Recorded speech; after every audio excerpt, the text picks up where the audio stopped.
Nobody expected this to be the moment that changed how the NFL looks at Shedeur Sanders. On paper, it was a disaster. A 31-3 blowout, 3 interceptions, 5 sacks, a freezing night in Chicago where everything that could go wrong did. By the time the clock hit 0, most people had already made up their minds. Another rookie quarterback exposed. Another young player overwhelmed by a veteran defense. Another name ready to be tossed into the maybe next year pile. But that's where the story everyone saw, and the story that actually matters, completely split apart. Because while fans were turning off their TVs, something happened behind the scenes that sent shockwaves through NFL circles. Not a throw, not a stat, not a highlight. It was what happened after the worst game of Shedeur Sanders' young career, and the way he handled it that quietly flipped the narrative on its head. This wasn't just a bad night. It was a pressure cooker designed to break him. Soldier Field, one of the coldest games ever played there, a defense leading the league in takeaways. Veteran players openly talking about humbling a rookie, a Browns roster unraveling in real time, and a quarterback making just his 4th career start suddenly asked to carry the weight of a franchise that hasn't known stability in decades. Most young quarterbacks crumble in moments like that. They deflect. They point fingers. They talk about protection, whether bad breaks. They say all the right things while revealing everything scouts fear. Shedeur did the opposite. And that's why executives around the league started paying attention. Because when he finally stepped up to the podium, with cameras rolling and criticism already waiting, he didn't sound like a rookie trying to survive a bad game. He sounded like someone who had already processed the moment and moved past it. No panic, no excuses, no fear about what comes next. That's rare. In a league where careers can swing on a single Sunday, Shedeur stood there and spoke with a calm that most veterans never find. And it wasn't just what he said, it was what he refused to say. He didn't blame teammates. He didn't hide behind circumstances. He didn't ask for patience. If you enjoyed this breakdown and want to stay locked in on all the latest NFL drama, make sure you hit that like button. It helps the video reach more people who love this content just like you. And if you're new here, subscribe to the channel and turn on notifications so you never miss another update, reaction, or storyline as it unfolds in real time. I also want to hear from you in the comments. What do you think about Shedeur Sanders' performance and the Browns' collapse? Drop your thoughts below and let's talk about it. And don't forget to share this video with friends who follow the NFL. Your support truly keeps the channel moving forward. He owned everything. And that's when the conversation quietly shifted from what went wrong to did we miss something? Because bad games happen. Great quarterbacks have them every season. But how a player responds when the entire league is watching, when defenders are mocking you, analysts are doubting you, and fans are already calling for changes, that's where franchises are actually built. And what Shedeur Sanders showed in that moment forced a lot of people to reconsider the draft boards they once felt confident about. This wasn't just a loss. It was a test. And the way he handled it may end up being the most important performance of his career so far. But what he said next, and who he protected when he didn't have to, is where this story really begins. By the time the final score flashed across the screen, most people thought they already understood what had happened. 31-3. That number alone told a brutal story. The Browns barely crossed midfield. The offense looked stuck in mud. Shedeur Sanders finished the night with 3 interceptions, 5 sacks, and a passer rating that instantly became ammunition for every critic waiting to pounce. On the surface, it looked simple. A rookie quarterback ran into a veteran defense and got overwhelmed. End of story. Except it was. Because games like this don't exist in a vacuum, and the box score doesn't explain how things unraveled, or why this night became so misleading. The first half was ugly, but it wasn't a blowout. Cleveland was still technically alive. Drives stalled. Flags piled up. Timing never settled. The offense felt like it was constantly operating a second behind, and that matters against a defense built to punish hesitation. Chicago wasn't just reacting. They were dictating everything, forcing quick decisions, collapsing pockets before roots could develop, and baiting throws that looked safe until they were. Then the second half hit. That's when the game spiraled in a way casual viewers rarely rewind to understand. 3 interceptions didn't come from reckless hero ball. They came from pressure stacking on pressure. A line rotating bodies due to injuries. Receivers struggling to separate. A defense jumping routes because they knew exactly what Cleveland was trying to do. Every mistake fed the next one, and suddenly the margin for error vanished. One throw in particular told the entire story. Shedeur delivered a pass right on the money, hitting his receiver square in the chest, the kind of throw quarterbacks are taught to trust. The ball should have ended in the end zone. Instead, a veteran defensive back ripped it away mid-play and turned it into an interception. That single moment flipped momentum and buried any chance of a comeback. On the stat sheet, it goes down as a pick. On film, it tells a very different story. But numbers don't care about context. By the fourth quarter, the narrative had already hardened. Rookie exposed. Game over. Analysts moved on. Fans changed the channel. And that's exactly why this performance became so misunderstood. Because while the result was ugly, the circumstances were louder than the score. Soldier Field was frozen. The Browns were fractured. The Bears' defense was hunting. And Shedeur was learning in real time what the NFL does to quarterbacks who hesitate even once. This wasn't a collapse born from fear. It was a rookie being thrown into one of the harshest environments the league can offer and forced to survive it. And here's the part most people missed. Despite everything falling apart around him, there were flashes. Throws made with defenders inches away. Deep balls delivered under pressure. Moments that hinted there was more there than the stat line wanted to admit. That's why this game wasn't the story everyone thought it was. Because what looked like a failure on Sunday night set the stage for something far more revealing once the cameras moved off the field. And that's where the real test began. The game was over, but the real pressure was just beginning. After a loss like that, everyone in the room already knows how it usually goes. The cameras come on, reporters line up their questions, and the quarterback, especially a young one, starts carefully choosing words. This is where excuses quietly sneak in. Not obvious ones, but polished ones. The weather, the protection, miscommunication. We'll clean it up on film.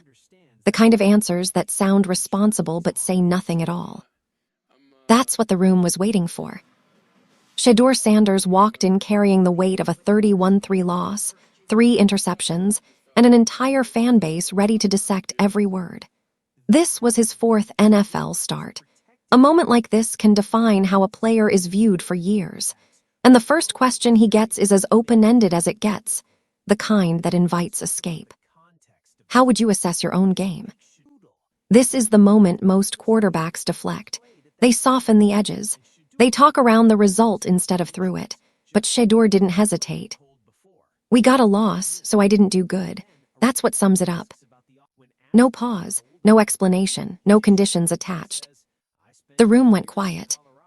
Because that wasn't the answer anyone expected from a rookie who had just been battered for 4 quarters. There was no mention of protection breaking down. No talk about drops or play calling.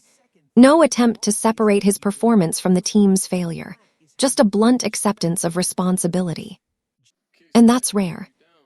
Especially in a league where quarterbacks are taught, often quietly, to protect themselves first. To manage narratives. To avoid taking on too much blame too early. Shedeur did the opposite. He absorbed it all and moved on like the conversation was already settled. That single sentence reframed the entire press conference. Instead of chasing excuses, reporters started leaning in. The tone shifted. Because when a player removes the safety net himself, there's nowhere else to push. And Shedeur wasn't done. He didn't flinch when the questions kept coming. He didn't look rattled. He didn't sound defensive. He spoke like someone who had already processed the loss internally and wasn't interested in reliving it publicly. That composure in that moment caught people off guard. This is usually where young quarterbacks reveal cracks. They say too much or too little. They show frustration or insecurity. But Shedeur stayed steady, like the result didn't shake his sense of who he is. And that's when people in that room started realizing this press conference wasn't going to follow the usual script. Because the excuses everyone expected never came. And what he said next, when the conversation turned to his job, his future, and whether he felt secure, pushed this moment from surprising to unforgettable. The press conference could have ended right there and already told a powerful story. But then came the question that exposes almost every young quarterback. A reporter referenced what the head coach had said, that Shedeur would remain the starter despite the rough night, and asked whether that reassurance helped. It was a simple setup, but everyone in the room understood what it really meant. Job security, confidence, doubt, the quiet fear that one bad game can change everything in the NFL. This is where most players exhale. They thank the coach. They talk about trust. They say it feels good to have support. It's the safest answer possible. Shedeur didn't take it. Instead, he leaned straight into the reality of the league. You know what league we in. You could lose your job at any point in time. That alone would have been enough, but he didn't stop there. So you don't play with fear. When you live and play in fear, you'll never be yourself. The room shifted again. This wasn't a rookie clinging to reassurance. This was someone acknowledging the harshest truth of professional football and refusing to let it control him. No illusions, no entitlement, no expectation that anything is owed. And that mindset hit harder than any quote from the night. Because fear is what derails young quarterbacks more than pressure or talent gaps. Fear of mistakes, fear of criticism, fear of losing the job, it tightens throws, it speeds up reads, it turns development into survival. Shedeur named it and dismissed it in one breath. He went on, calmly explaining that whatever situation he's in it. Whatever happens, happens. He lives each moment, each day, without worry about what might be taken away. Not because he's reckless, but because fear doesn't help you grow. That's a veteran way of thinking. Most 23-year-olds don't talk like that after the worst game of their careers, especially not in front of cameras, after being sacked, intercepted, and openly disrespected by defenders who felt they'd put him in his place. But Shedeur didn't sound wounded. He sounded grounded. And that's when people watching closely started to understand the difference. This wasn't confidence built on one good game the week before. It wasn't bravado. It wasn't defiance. It was acceptance, the kind that frees a player instead of limiting him. He wasn't afraid of being benched. He wasn't afraid of being criticized. He wasn't afraid of the moment getting bigger than him. That doesn't mean he didn't care. It means fear wasn't driving him. And in a league that eats young quarterbacks alive, that mindset is everything.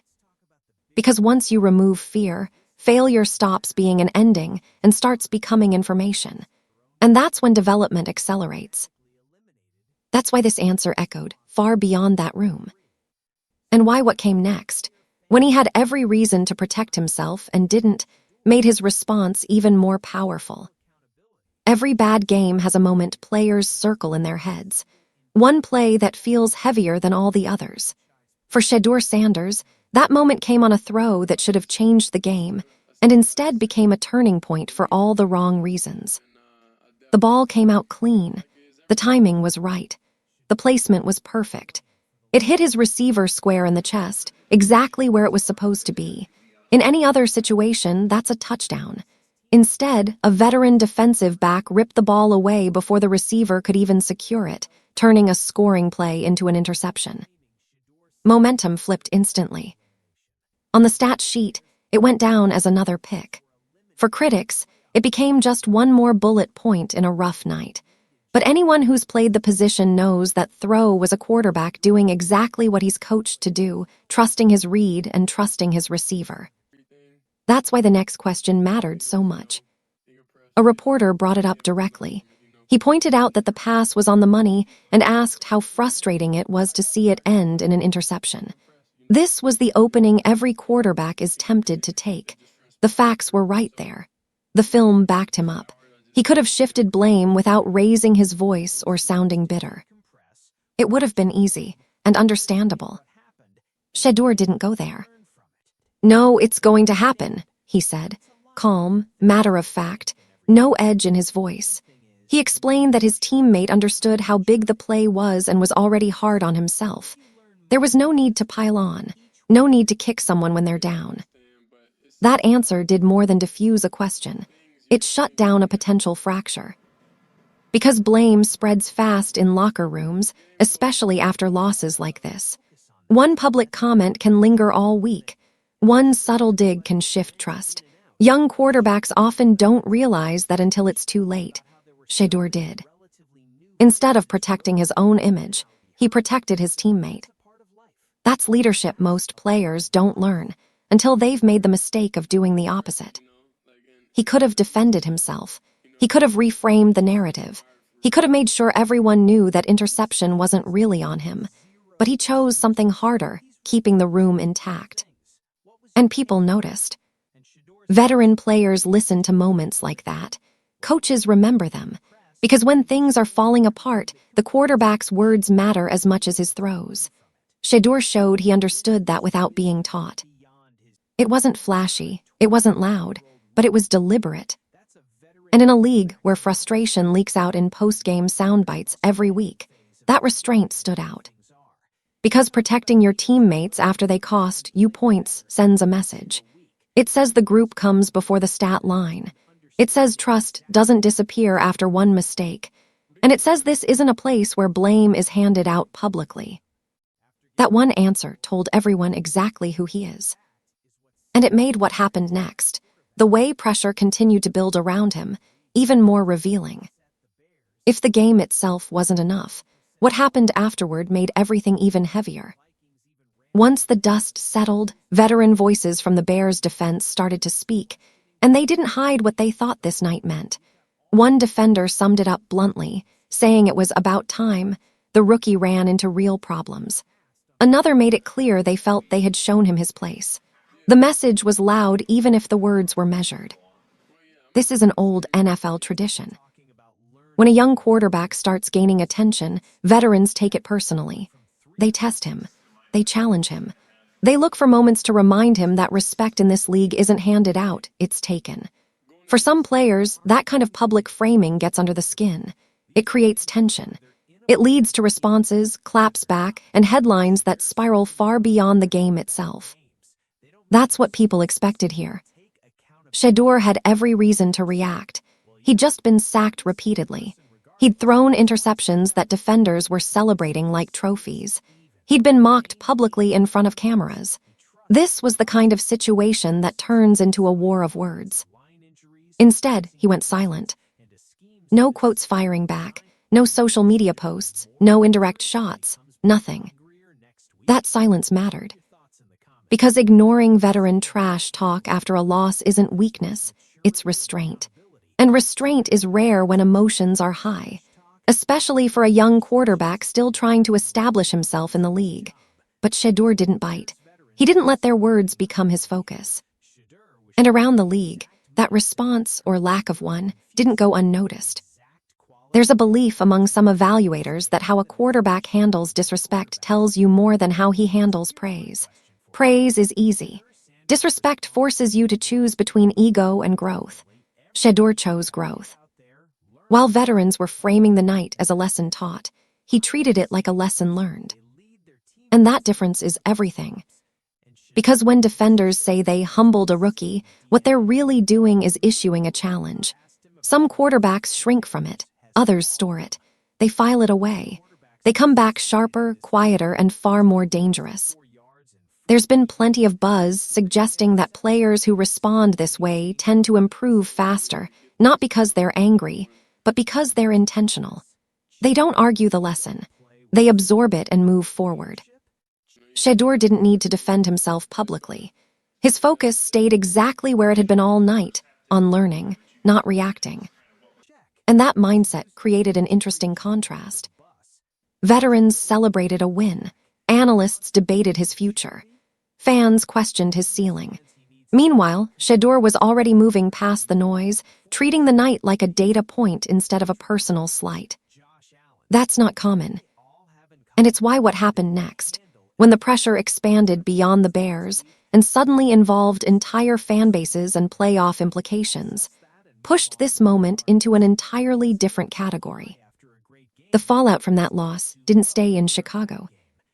As the final score settled, the ripple effect spread fast, and suddenly, Shedeur Sanders found himself at the center of a reaction that had nothing to do with the Browns or the Bears. Because that game didn't just end Cleveland's night. It quietly ended someone else's season. The Minnesota Vikings were clinging to the slimmest playoff hopes imaginable. Less than 1%. A miracle scenario. They needed one thing above all else, the Browns to pull off an upset. And before the Vikings even took the field for their own game, their fate was sealed. Cleveland's loss made the math final. Season over. And that's when the blame machine kicked in. On social media, the narrative flipped instantly. Vikings fans, frustrated and out of options, started pointing fingers at the easiest target available, the rookie quarterback who couldn't deliver the upset they needed. It didn't matter that the odds were microscopic. It didn't matter that Minnesota controlled none of the variables. Emotion took over. Shedeur became the face of someone else's disappointment. That kind of pressure is invisible on the stat sheet, but brutal in real life. One night, one game, and suddenly a player is carrying frustration from a fan base he doesn't even play for. It's irrational, but it's how sports works. And it added another layer to a situation that was already heavy. At the same time, analysts began circling. Questions popped up everywhere. Should the Browns consider making a change? Was this game proof he wasn't ready? Did defenses figure him out already? The same voices praising his potential a week earlier were suddenly hedging, recalibrating, pulling back. That swing is hard for veterans to handle. For a rookie, it can be overwhelming. Because when the noise piles up like that, it stops being about football. It becomes about identity, confidence, whether you start pressing, whether you start doubting, whether you change who you are to quiet the criticism. Shedeur didn't. He didn't lash out. He didn't address the outside noise. He didn't try to defend himself against narratives that weren't even his responsibility. While entire timelines were arguing over what he cost another team, he stayed exactly where he'd been all night, focused inward. And that's what made this moment so revealing. Most young quarterbacks absorb that kind of blame, even when it's misplaced. They feel the weight of expectations they never asked for. They start playing not to lose instead of playing to learn. Shedeur showed no signs of that. Instead of reacting to outside frustration, he treated the loss as his own problem to solve, not a public debate to win. That distinction matters, because quarterbacks who chase public approval rarely develop the way they should. And while fans were venting and analysts were speculating, people inside the league were watching something else entirely. How a young quarterback carried himself while being blamed from every direction at once. That's when the conversation shifted again. Because this wasn't just about a bad game anymore. It was about whether pressure breaks him or sharpens him. By the time the questions turned reflective, the room had already seen enough emotion for one night. Losses like this usually leave players raw. Thoughts scatter. Feelings blur. This is where frustration leaks into answers, where young quarterbacks try to explain too much before they've even had time to process what happened. That's why the next question mattered. A reporter asked what he learned from the game, not what went wrong, not who was responsible, just the takeaway. It sounded simple, but it's the kind of question that tempts players to rush toward conclusions they aren't ready to make. Shedeur didn't rush. "I need to decompress," he said. That word alone told the story. He explained that he needed time to step away from the emotion of the moment, to shower, to reset, to watch the film later with a clear head, not to judge himself immediately, not to spiral, but to understand. Because reacting while everything is still hot doesn't lead to growth, it leads to noise. That's not how most 23-year-olds talk after a game like that. Veteran quarterbacks learn this the hard way. They burn themselves out replaying mistakes in their head before they've even seen the tape. They carry losses longer than they should. Over time, They figure out that growth doesn't come from emotional reactions, it comes from controlled evaluation. Shedeur already knew that. He wasn't trying to minimize the loss. He wasn't dismissing the mistakes. He was acknowledging the process. Emotion first, clarity later, learning always. That sequence matters more than people realize. Because quarterbacks who skip the decompressing step tend to overcorrect. They start changing mechanics unnecessarily. They second-guess reads they should trust. They try to fix everything at once. That's how confidence erodes. Shedeur showed he understood that improvement requires patience with yourself, even after failure. He talked about learning, about understanding what transpired, about letting the film tell the truth instead of emotions. He didn't frame the night as a setback or a humiliation. He framed it as information, something to absorb, not something to escape. And in that moment, the contrast became clear. While the outside world was loud, fans angry, analysts debating, veterans talking, Shedeur was quieting things down internally. That's a discipline most players don't develop until years into their careers. It's also the difference between surviving in the league and growing in it. Because the NFL doesn't just test your arm, it tests how you process failure, how quickly you can reset, how honestly you can evaluate yourself without spiraling. And Shedeur demonstrated that he already has that internal framework. That answer told evaluators more than any throw ever could. Not because it sounded polished, it didn't. It sounded real, grounded, thoughtful, like someone who understands that the game doesn't end when the clock hits 0. And that's why, as the press conference wound down, it became clear this wasn't just a rookie learning from a loss. It was a quarterback showing he already knows how to grow from one. And that realization set the stage for the final, unavoidable question: what does all of this actually mean? By the time the noise faded, something else had started to surface. Not loudly, not publicly, but unmistakably. Around the league, people who get paid to evaluate quarterbacks began looking at this game differently. Not as a disaster, but as a data point. Because what Shedeur Sanders showed in Chicago wasn't arm talent or athleticism. It was something harder to find and nearly impossible to teach. The intangibles.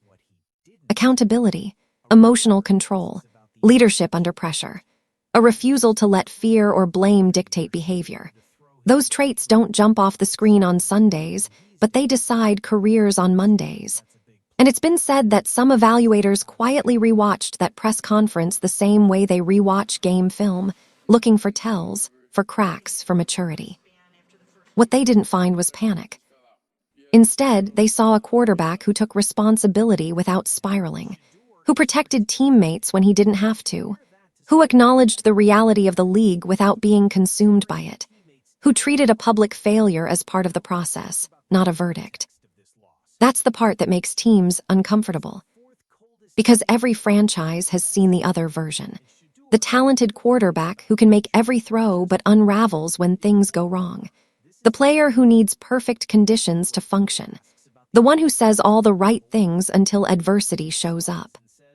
Shedeur didn't check those boxes. And when teams look back at draft rooms, that realization hits hard. Because games like this are the ones that expose what scouting misses most often. Not speed, not arm strength, not measurables, but how a player handles being embarrassed on the biggest stage. There's been quiet speculation that moments like this are when regret sets in. Not immediately, not publicly, but internally. When front offices ask themselves whether they overvalued polish and undervalued resilience, whether they confused confidence with maturity, whether they missed signs that only show up when things go wrong. Shedeur's response forced those questions. Because quarterbacks with this mindset don't stay down long. They don't argue with criticism. They don't chase validation. They adjust. They learn. They come back sharper. And when they do, they remember nights like this, not with anger, but with clarity. That's why this game didn't damage his trajectory, the way many assumed. If anything, it clarified it. It showed that pressure doesn't change him. That failure doesn't make him smaller. That noise doesn't pull him off course. And for teams watching from the outside, that realization is unsettling because you can't scheme against that. You can't coach it either. You either have it or you don't. And Shedeur showed that, even in the worst moment of his young career, he does. Which is why this loss might be remembered less for the score, and more for the mindset it revealed. Because years from now, when people look back and ask when it became obvious that this quarterback was different, this might be the night they point to. Not because he won, but because he didn't break. This is usually where a story like this ends. A bad loss, a rookie humbled, a lesson learned, move on to the next week and hope the memory fades. But this one doesn't feel like that. Because when you zoom out, what happened in Chicago doesn't look like the beginning of a downfall.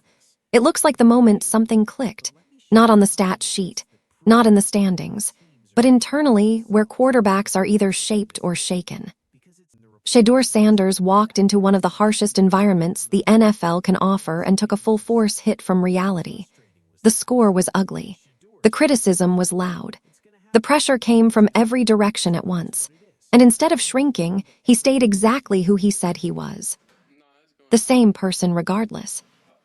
That line matters. Great quarterbacks aren't defined by their best games. They're defined by what they do when the game strips everything away, when confidence gets tested, when respect gets challenged, when people are waiting for cracks to show. This night gave Shedeur every reason to crack. Veterans talked, analysts questioned, fans blamed, and still there was no fear, no excuses, no public frustration, just accountability, learning, and quiet resolve. That combination is dangerous, not because it's flashy, but because it compounds. Losses like this harden some players. They break others, and a rare few use them as fuel. There's a reason the league has seen this pattern before. Moments that feel like embarrassment in real time often become turning points later. The night's players remember when things get hard again, the moments that teach them how to respond without being told. This may end up being that moment. Because now Shedeur knows exactly how fast things can turn. He knows how quickly praise disappears. He knows how the league tests you when you're young and visible. And he also knows that none of it has to define him. That awareness changes how a quarterback plays moving forward. It sharpens decisions. It steadies confidence. It removes fear. And once fear is gone, the game slows down in a way most players never experience. That's why this loss might not haunt him. It might empower him. And if that happens, the teams that once passed on him won't remember this game for the interceptions or the sacks. They'll remember it as the night they saw what he's made of too late. So the question is whether Shedeur Sanders can bounce back. The question is what he becomes because of this. Because if this night taught him what it appears to have taught him, the league didn't just humble a rookie. It may have helped create a monster. And the scary part, he's already told you he isn't afraid. If you enjoyed today's breakdown and want to keep up with all the drama, trades, and behind-the-scenes action in the NFL, then don't forget to hit that like button. It really helps this channel grow and lets us know you love this kind of content. And hey, don't keep it to yourself. Share this video with your friends, your group chats, or anyone who loves football as much as you do. The more the conversation spreads, the better it gets. Most importantly, if you haven't already, make sure you subscribe to the channel and tap the notification bell. That way, you'll never miss when we drop fresh stories, wild rumors, or breaking updates that the mainstream media won't talk about.